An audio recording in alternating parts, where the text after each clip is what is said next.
It was game 4 between Memphis and Golden State. Did you watch? Perhaps not. You know who also watched but didn't play? Ja Morant. He was out. Knee injury, didn't play. Couldn't, put it together there. Team needed him and all that. But he sat on the bench and watched as the series, the Grizzlies trying to tie it up at 2-2. Memphis actually led this game most of the night. If you saw the game, you know what I'm talking about. Until down the stretch, the final minute of the game. Not the final minutes, the final minute of the game. As they stumble, Steph Curry, 32 points, and the Warriors pull out a 101-98 rabbit out of the hat win over the Grizzlies. So Golden State now a 3-1 lead in the Western semifinals. The Warriors 1 win away from reaching the NBA's Final Four. And last year the Clippers were in the Final Four. Golden State trying to get into the Final Four this year of the NBA. They have one more win. So let us discuss the question.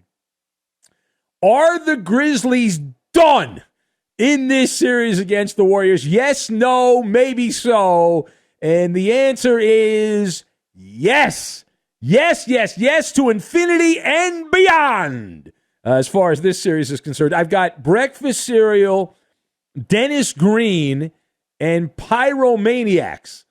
And we will combine all of these things together, and that will be the foundation of a marginal Maller monologue. So, listen, let's call it like it is here. Memphis, they are on life support. They have a hospice nurse by their bedside right now. That's the situation that they are in from winning this series. This has been a calculated misery situation for the Grizzlies. Now, is it completely over? No, it's not completely over. But the chances, what's the old line? The chances are slim and none. And I believe Nunn has gone down to the airport and has left and moved on to the next city there. Memphis is going to need not divine intervention. They're going to need breakfast cereal help. If you've heard this show over the years, you know that we believe the great equalizer is the breakfast cereal, Snap, Crackle, and Pop. Now, the Warriors have had a key rotation player go down with injury, but for the Memphis Grizzlies to win this series, being completely objective here, you are going to need the Snap, Crackle, Pop. And outside of Steph Curry or another one of the top 3 players on the Warriors going down, then this is it. Turn out the lights, the party's over. Stick a fork in the Grizzlies. Now, part B of this, has Memphis validated the doomsday critics about the Grizzlies roster? And I'm nodding my head yes. You can't see me, but I'm nodding my head. The Grizzlies are a Dennis Green type team. What I mean by that is they are who we thought they were. And if you want to crown them, then crown them. Given chances. Golden opportunities here to win game 1 and game 4. These were toss-up games. Draymond Green ejected in game 1. You had the opportunity there. The Grizzlies, did they get it done? No. And here in game 4, even without Ja Morant, Memphis led for literally and figuratively 99% of the game. And Golden State was kind of just going through the motions and all. Golden State did not take their first lead until 45 seconds were left in the game. The difference here, and Steph Curry was not great in this game, but he was the dominator down the stretch. He had 32 points, 18 of them, 18 of the 32 in the fourth quarter. Did he get some calls? Absolutely. Absolutely. But that's the point of demarcation. And as much as I like watching Ja Morant play, and he's good. Ja Morant's good. You knew that. You don't need me to tell you Ja Morant's a good player. He didn't play in this game, but even if he had played in this game, do you have confidence that he's going to get that done the final minute of the game? I don't. I don't have confidence. I know Desmond Bane, great name, love the name. Dylan Brooks, don't love the name, don't love the game. Those guys unable to get her done. And just the disjointed effort in the final minutes from the Grizzlies in this game. And if I talk more about the Grizzlies, I think they're going to pull me off the microphone. Now, the last word here. All right, the final word on this. Should the Warriors feel good about this victory over the The Grizzlies, they won the game. They didn't play their A game. They didn't play their B game. They played about a C game. But I am shaking my head no in that regard. And they have the built-in excuse, the Golden State Warriors. We didn't have Steve Kerr. Okay. Does anyone think Steve Kerr really does all that much? I don't know. I'm not a big NBA head coach guy, although I do like ripping them from time to time. I think they can provide coaches in the NBA. My theory on the NBA coaches over the years is there's only been about 4 or 5 my entire life that I believe actually did something. The rest of them are just kind of there.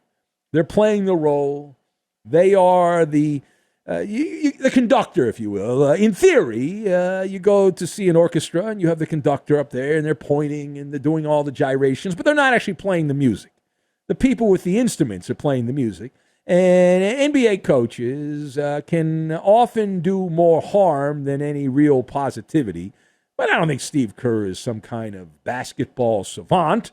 And he was out with the COVID. Kerr proving yet again that as he's been wearing the mask there recently, the mask did not work. He was wearing the mask at these news conferences there over the last couple of weeks and still got the COVID apparently. So that proves that the mask didn't do anything. Now, Mike Brown.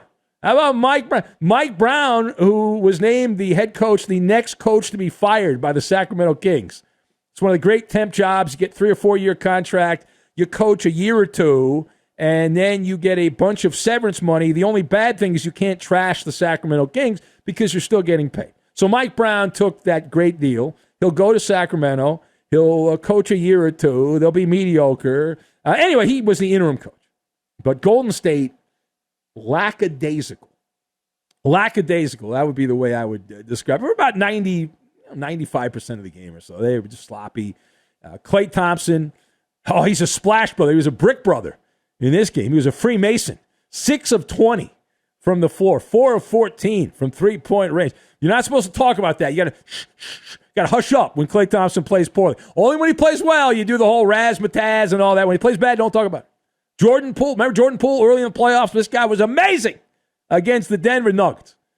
It was like he had the cheat code. This game, 4 of 12. Didn't make a three-point shot. But the Warriors in general, they just had no idea. They were, in essence here, they were the pyromaniacs.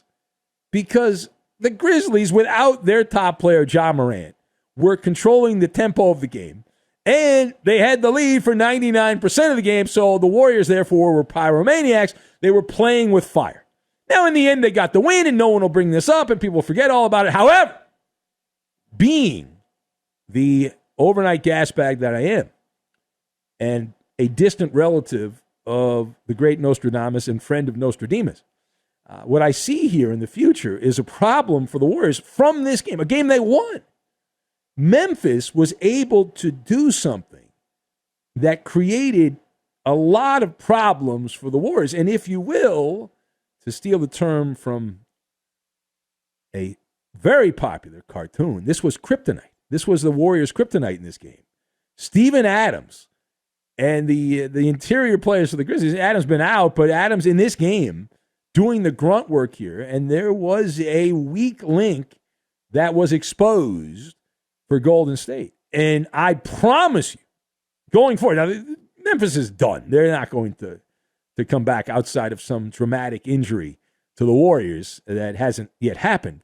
But the blueprint in the Western Finals, and if Golden State were to get by whoever they play in the Western Finals, probably the Mavericks, but if they get by them and then go to the NBA Finals against the Celtics or Heat or whoever, that you will see this again. If you have the ability to it, Golden State is vertically challenged. Now, it's great when they're making all their shots and knocking down the three-point shots and all that stuff. But when they are not, the size situation is a problematic situation.